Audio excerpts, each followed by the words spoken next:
In this episode of Leading with No Regrets, we talk with Pastor Steve Carter, lead pastor of Christ Church of Oak Brook in the Chicago area.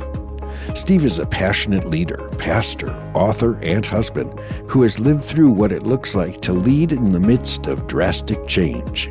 Steve shares stories about the powerful ways Jesus transformed his life and his family's life, and what faithfulness in the middle of life storms looks like. Well, my name is Nate Gruber, and I am the Director of Ministries for No Regrets Men's Ministry. And today I have the privilege of having Steve Carter on the podcast with us. Steve is a pastor. He's the lead pastor of Christ Church of Oak Brook in Illinois.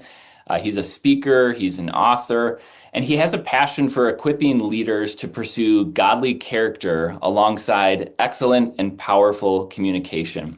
He's also a longtime friend of the No Regrets Men's Ministry, and he's one of our keynote speakers this year at the conference. So we are just really excited to be joined today by Steve Carter. Steve, great to have you here.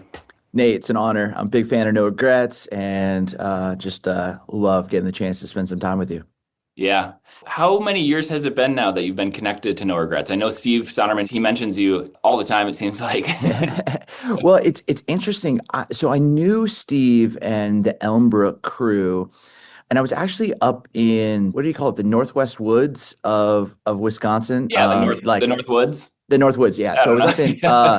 oh man, I'm blanking on the town that has like this like mythical creature as its The Hodag, Rhinelander. the Hodag, yeah, right. So I was at this camp in Rhinelander called Fort Wilderness, Yep. and I meet this family of guys, like it's like husband, wife, and like four boys, Yep. and they're a part of Elmbrook, and I'm speaking, and they're all athletes, and they're all just like love God and passionate, and they're like, Yeah. dude, you got to come to No Regrets, and so I started looking it up, and I was like, Elmbrook, but it was really these four guys making this invitation. And then Steve and I got connected, and then I was taking a group of guys from the church I was serving at the time, and we were driving up, and this massive snowstorm hit. Yeah. And, the Reverend Derwin Gray wasn't able to get into town, but Sonnerman knew I was coming. And so he like texted me and he's like, hey, I need a favor from you. And I was like, what? He's like, can you speak tomorrow? And so that kind of Boy. became this like random call up from the seats of Elmbrook to get to preach. And then it's been off to the races ever since. That's hilarious. I think I do remember hearing this story at some point, I'm sure from Steve Sonnerman. That's such a great story. How many years ago was that? Man, I want to say maybe 2019, Okay. maybe 2021, one of those Yeah. couple of years. So yeah. Great. Well, I'm so glad we've gotten connected. And then you mentioned Fort Wilderness, which is my favorite place in the world. I grew up going there. So it just sounds like you've met the right people here in Wisconsin. So. Yeah, it's definitely so. Well, that's great. Well, why don't you just kind of start us off by sharing a bit of your personal journey, how you came to faith and then eventually into ministry. Yeah. I didn't grow up in a Christian home. So I grew up in Southern California, and my mom had a difficult experience in the public schools and put me in a parochial school. And so it's kind of like one of those that starts out in preschool, feels like it goes to community college, like with a church attached to it, And so in seventh grade, I love sports. I was playing basketball with some upperclassmen after school, and there were these two juniors. Their names were Dominic and Nathan, and they went by the name Dominate, which is just awesome. And but these two juniors, I mean, there was something different about them, and they were funny. They were leaders. They liked sports. I couldn't put my finger on what they had, but what they had was what I wanted. And I'll Yeah. never forget, just one day after hoop, and Dominic came up to me and said, hey, Carter, do you want to learn how to dominate life? And I was like, one, I didn't even think he knew who I was. But two, it was the greatest question anyone's ever asked me. And I said, yeah. And for the next like 6 months, those two took me under their wing and took me to In-N-Out Burger. And without even knowing it, they were discipling me. And I started going to church where Nate's dad was the pastor. And one day, just sitting in the back pew, there was an altar call, and I came forward. My parents weren't even there, and I got baptized. And that just kind of set me on a trajectory. Dominic and Nathan were like, all right, now you got to go reach your parents. And I was like, you take them to In and Out, you reach them, you know.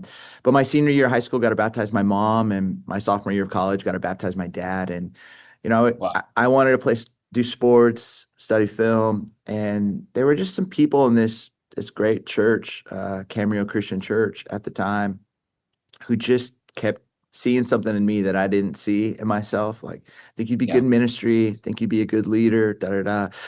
And it wasn't until I think watching my dad's transformation that I Mm. started to really kind of open myself up to the possibility of that. Because he just seemed like a guy who was high charging business guy, wanted nothing to do with Jesus, had his whole life wrecked by the goodness of grace. And I think in some ways it like if he could say yes to Jesus, Wow.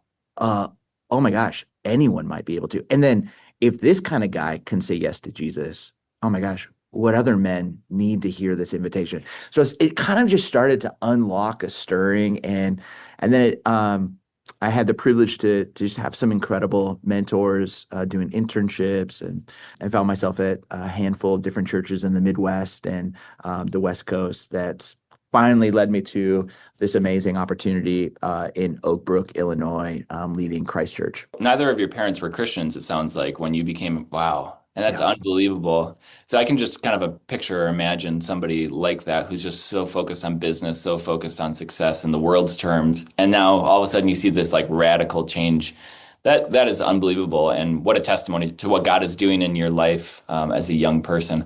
The fact that you're able to baptize your mom, you said you baptized your dad as well in college. Yeah. That, Yeah. wow. So on my 19th birthday, got to baptize my Yeah. dad. And Wow. honestly, what was so crazy, Nate, was he comes out of the water and he's like, I think I just heard from God. And I'm like, what? And he's like, Wow. I'm supposed to sell out of my company. We're supposed to leave California and I'm supposed to go to Grand Rapids to restore a relationship with my folks. And my dad's asking me as Wow. we're like changing our clothes from the baptismal font to like, he's like, does that sound like God? And I'm like, we live in California. Like, I don't, but I was like, honestly, that sounds exactly like God. And within like 2 months, he began that movement to sell. And we were there by next spring, of the Oh following my year. goodness. And so it's just, again, to your point, to see this like no way transformation could ever happen. And then what a life could become when the center of it wasn't fixated on money and power and business growth, but in actually understanding the goodness of grace and peace found in Christ. Wow, unbelievable story. So thanks for sharing it. I think about the trajectory. You said you were interested in film originally, and then, these were some clear turning points, like very obvious turning points that were happening in your personal life as a young man growing up. What about once you got into ministry, you started working at some churches, sounded like you were an intern, to start, and then you started working in different churches. Were there certain turning points that happened once you were in ministry that have really led you to where you are now? Because now you're the lead pastor of a church in Illinois. So, I mean, what were maybe one or two turning points that happened in your ministry career that have led you to where you are now? Yeah, I think there's probably easily a couple that come to mind, but one, and I just told our congregation this past weekend, was when we moved to Michigan. I'm still a film major, transferring from Cal State Fullerton, where I was playing basketball. Play's not the right word. I sat the bench, but I got free shoes. But I then moved to Michigan to go to a junior college and just think I'm going to finish and go somewhere else. But this church was just starting up in Grand Rapids, and it had exploded. And it was the first time I saw someone like really teaching the Jewish roots, like teaching. It was like a film, each talk. It just, like, there was something really magnificent about it. And that was like partly with all the stories of my parents coming to faith, that became like a movement for me to go, oh, you know what? I think I want to go back to California. I want to go into ministry. And Yeah. so I'm studying there, and this pastor goes to, Israel, and a man by the name of Ray Vanderlaan pulls him aside and says, hey, Jesus didn't change the world by speaking to the masses. He changed the world by having disciples. So Yeah. who are you pouring your life into? And he didn't have an answer, but he and his wife on the flight home prayed, and somehow my name came up. And he called me from the airport, and he just said, hey, I want you to graduate as fast as you can. Come live in my basement. I'll teach you everything I know, and let's change the world Wow. one West Michigan at a time. So I Wow. say that like my first understanding of ministry was living in the basement and following a pastor Mm. and really caught up in that whole concept of the dust of the rabbi and all of that stuff. And it Yeah. just realizing like, oh, it's not size, it's who am I pouring my life into? So that was massive. I think Yeah. there's stories of life change I could tell, just like my dad. There's ministry highlights, all of that. I think one of the other ones, though, that is as great of experience as I had with Christ and honestly the local church, I found myself in an opportunity to kind of step into a lead pastor role of like one of arguably most influential churches in the country. And my mentor, not the same one that I lived in the basement, it's a different church, but allegations that came to be true came out about him. Yeah. And it was in that moment where I was like, I love my life and I love my job, and oh no, like what do you do when Mhm. adversity hits? What do you do when you didn't ask for this? What do you do? And I ended up stepping aside to kind of stand with what I thought was right and true and to kind of lift up the stories of the women. But that sent me into the desert. And literally, like we moved to Arizona, and just wandering and trying to figure out.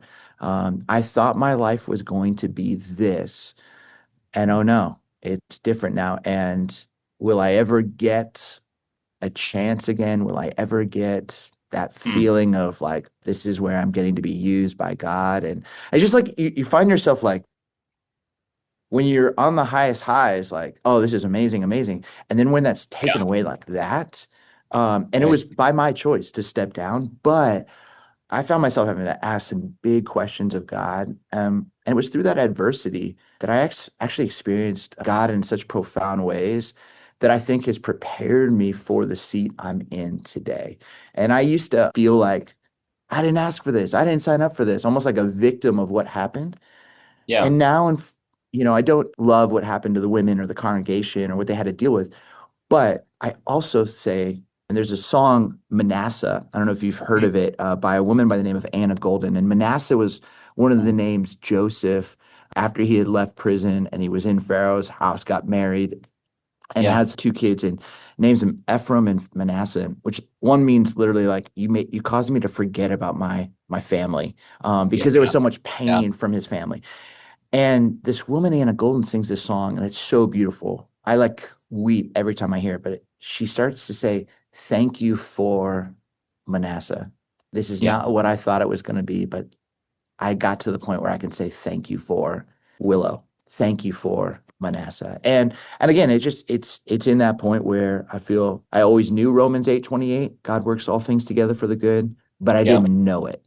And I think 6 years after this experience, I feel like I was able to really, through the desert, experience a God who works even when I don't see it and even when I don't feel it. So Mm. those are probably the two kind of like biggest ones. But there's so many, I feel like I could probably tell of Yeah. only God stories. So It's amazing. I mean, you share two very different stories. They're both exciting in different ways, but kind of on two ends of the spectrum. It's like one is come and follow me, come and live with me, come and be a disciple. And I think when I read the Gospels, it's exciting to read about what Jesus did with these young guys. And I just don't hear tons of stories of things like that happening. So that's really exciting on the one hand. And on the other, it's like our faith gets tested throughout the years. I've been following Jesus basically my whole life. I've got obviously my own story and all that kind of stuff. But as I've seen over the years, a lot of friends and a lot of people in the church, some have stayed faithful, a lot haven't.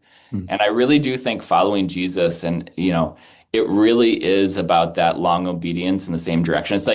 It's almost like, can you survive till the end? And it's so good, but it's so tempting to say, you know what? Because I think to other people in your situation, and you're obviously you're referring to Willow and all the things that happened there. It's not, mm, a lot of people listening to this will know what that story is. A lot of people would have used that as a great opportunity just to jump ship, I think, and just to say, yep, you know what? And I don't mean jump ship from a church organization. I mean jump ship from following Jesus. And so I think it's just inspiring to hear that. I didn't know that story about you moving to Arizona, not knowing exactly what's going to come next. It kind of makes sense as I've read a little bit of the stuff that you've written, and I think some of the guys might have read some of it, but I think a lot of them probably haven't. But the theme that seems to come up in your writing is about what's really going on in the core central part of who we are in our hearts. So just for guys who don't know, one of your books is called The Thing Beneath the Thing and Grieve, Breathe, Receive. And so they both have to do with this just inner work of stuff that's going on. Now, I guess I'm curious about the timeline. Like, did you write those books after some of these really difficult things have happened and then you had time to reflect? Or was it, where did that kind of land? Or were you writing prior to some of this stuff? Yeah, great question. So I was writing prior. My first book is called This Invitational Life, and Yeah. it's really about like evangelism and reaching people. And then I kind of went on a little bit of a hiatus from writing, Yeah. stepping into succession stuff. And then when I was in the desert, I was being asked this question, "Well, why haven't you given up on the church?" My answer was, Willow didn't hurt me. God didn't hurt me. Jesus Right. didn't hurt me. 5 people did. So my job was to like figure out, how do I get my heart right to, for the day, maybe, hopefully, prayerfully, that I could reconcile with those 5 who I That's right. thought at that moment in time didn't do, in my opinion, what was best. And then underneath that, I found myself, well, I could easily be one of those 5. Yeah. So Paul says in Romans 7:15, I do not understand what I do. The good I want to do, I just don't do. The thing I hate, I do. Yeah. And you can't have like some massive fall and just basically be like, hey friends, I'm just going to quote Romans 7:15. I don't understand what I do. The good I want to do, I just don't do. The thing I hate. The congregation, Yeah. Twitter, the watching world is going to be like, hey, figure it out. Right. And I think I just started to get really, really curious with The Thing Beneath the Thing, which was the first book after, which is, why do we do what we do? And what does God's word have to say about it? And so I pitched that book and then wrote like a little kind of paragraph about Grieve, Breathe, Receive. And Yeah. all the publishers wanted Grieve, Breathe, Receive first. But Okay. I didn't know how to grieve. And I Yeah. needed the desert time. And so Grieve, Breathe, Receive is all about, what do you do when life does what it does? When it surprises you, shocks you, doesn't go the way you thought it would. And Grieve, Breathe, Receive was a picture of Holy Weekend, of, man, Jesus didn't deserve what he got on Friday. And what do you do in the silence of Saturday when you're not sure, where is this all going? And then to receive the surprise for what God has for us. And it was that really helped, those 2 books, those 2 concepts, for me to understand myself, but then to understand, oh, this isn't a news story where I got something that I didn't feel like I deserved. The ultimate, most incredible human, Jesus, got what he didn't deserve.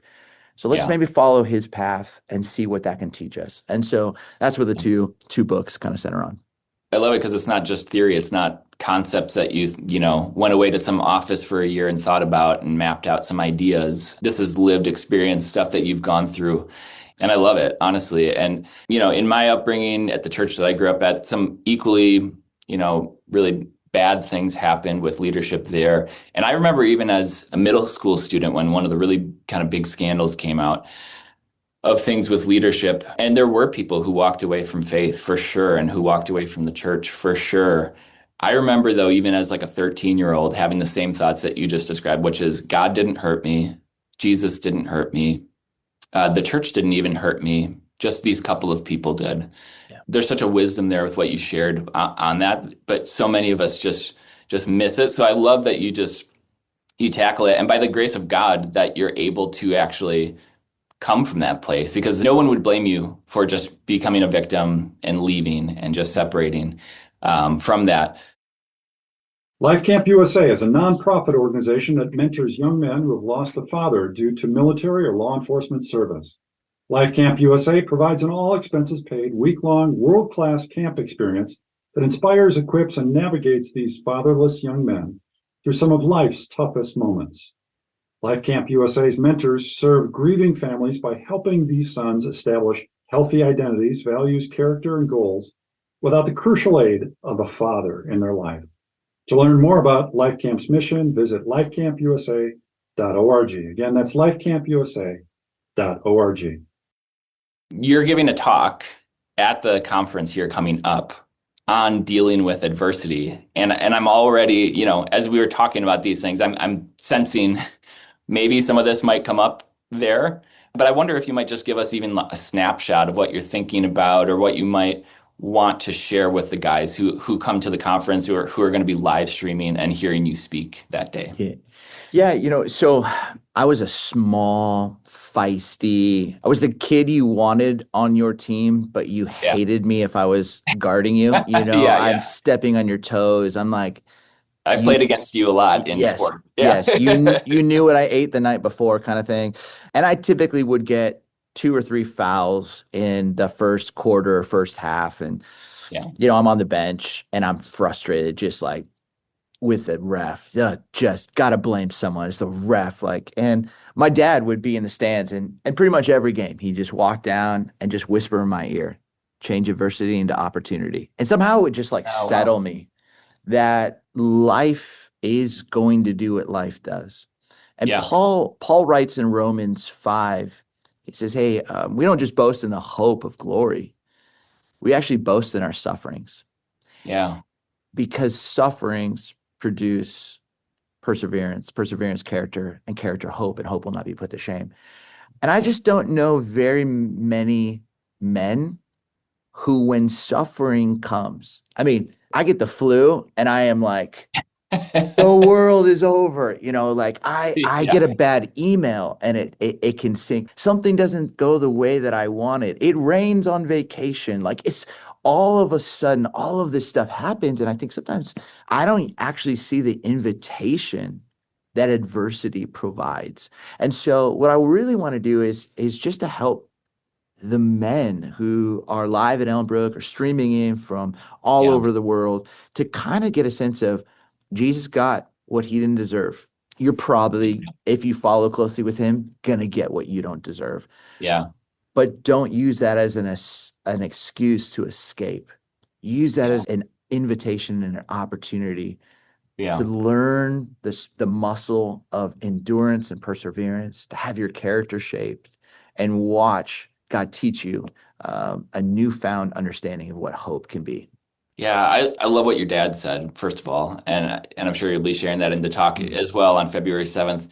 My dad has an obsession with the book of Job. He's had it for the past 25, 30 years, most of my life, where he's studied it just ad nauseum. I mean, we're talking hours a day. And he studies other things too, a lot of Hebrew and a lot of, word study and stuff. But my whole life has been kind of framed by he's got all of these kind of frameworks and understandings of how he perceives and understands life through the filter and the lens of Job, which is basically you're not going to get what you deserve in life.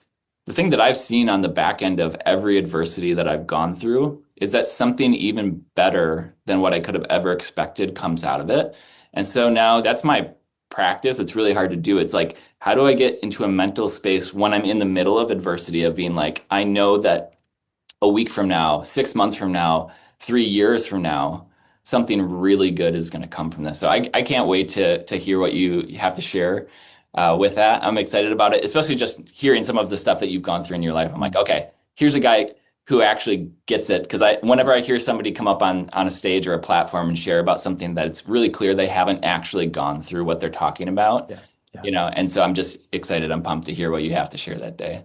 That's awesome. So the conference this year, the theme of it in general is surrender. Obviously, surrender, adversity, there's going to be a lot of overlap with that as well. But in the faith life, it implies an internal rather than simply an external surrender, which I think is really, really difficult for us as men, is to actually surrender who we are or things that we have built our entire life on.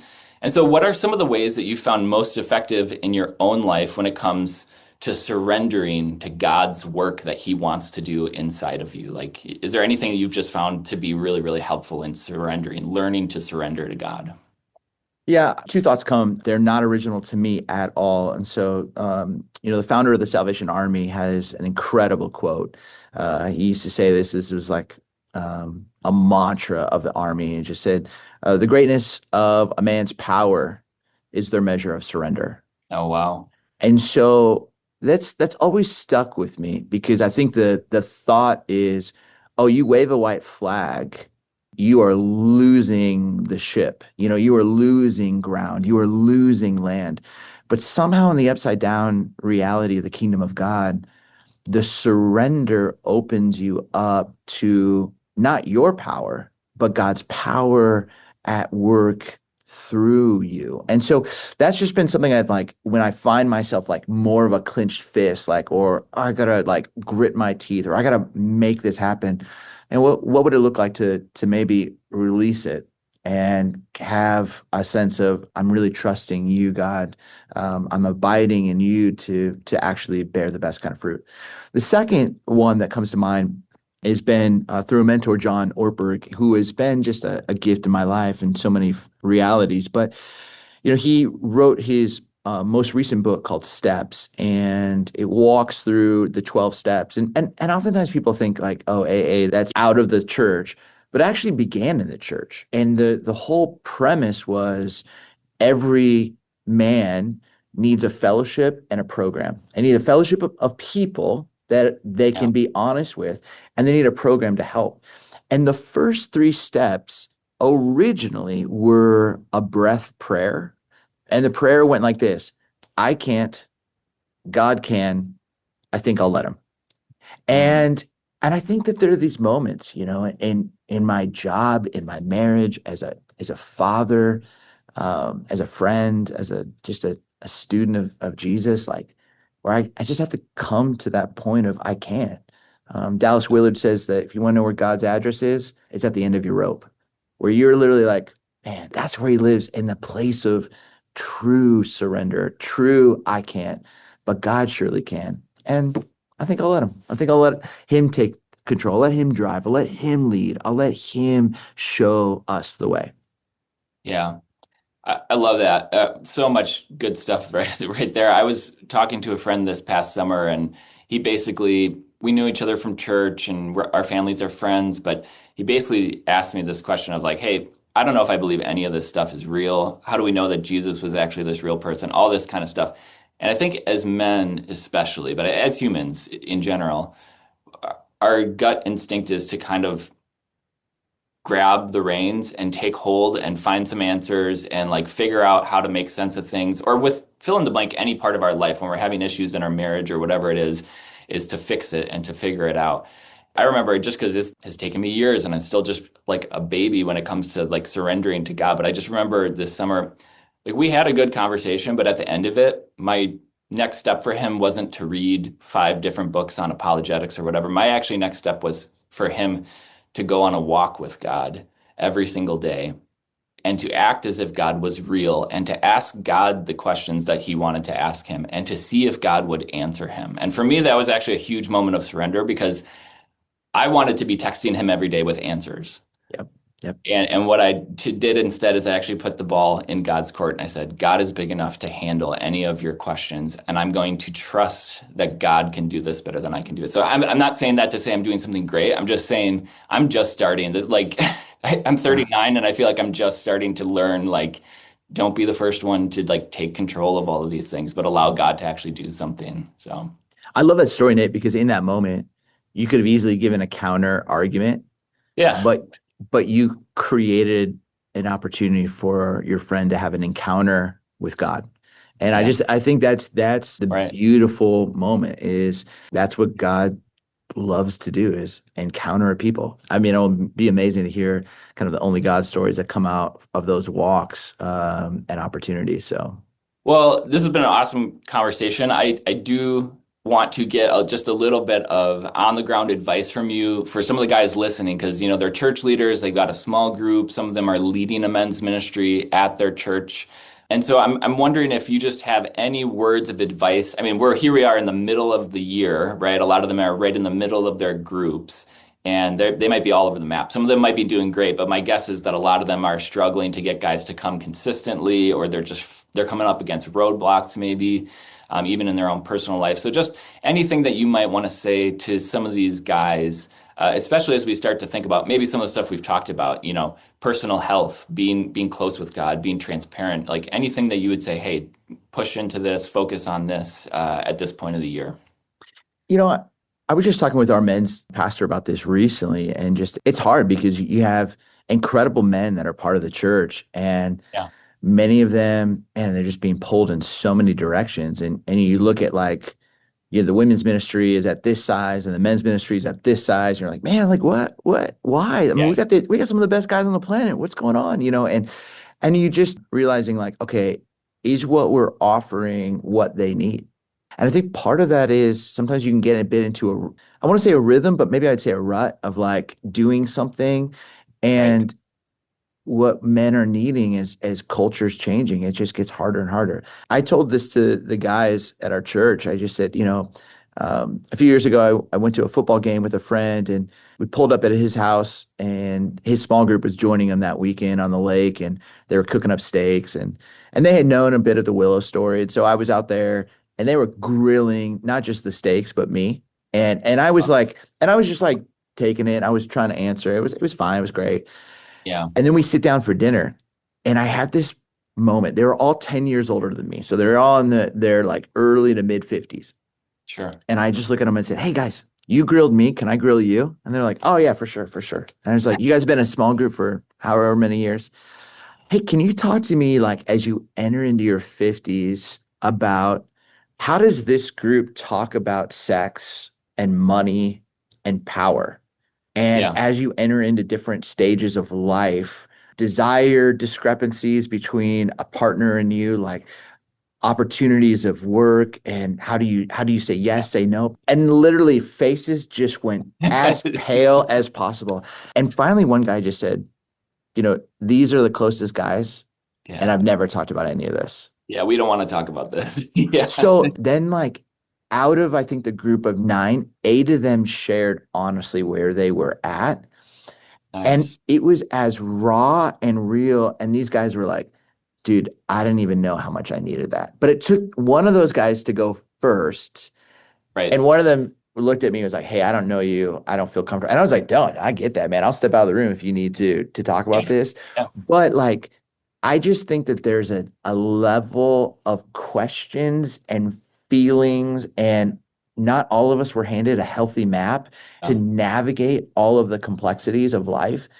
And we're trying to do it on our own. And one of the best, purest ways of surrender is, hey, I'm just going to bring you into how I'm doing with my relationship with power, or my relationship with money, or my relationship with sexual purity, or my relationship with blah, blah, blah. And Yeah. I want to get guys to feel safe enough to do that. And so I just say to the men, like, keep just trying to, little by little. It's just a little bit better today than you were yesterday, a little bit better tomorrow than you are today. Like with those men, a little bit deeper today than it was yesterday, a little bit deeper next week than it was today. Like just inviting them into the deeper streams, but it's going to require the leaders to actually model that and lead out and show the guys the way. If you're only staying up here, like high level, ethereal, Jesus, we got to be happy, rah, rah, rah, you're going to Right. be teaching men, oh, that's what I have to do. If you can, as Paul talks about, be someone who can mourn with those who mourn and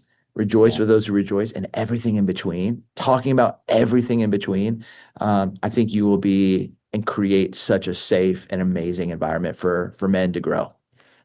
I love that. I mean, I've seen so many guys that, and myself included, I think all of us at certain points in our walks, it's like we get into leading a group because we're interested in the Bible and we're interested in leading a study or whatever.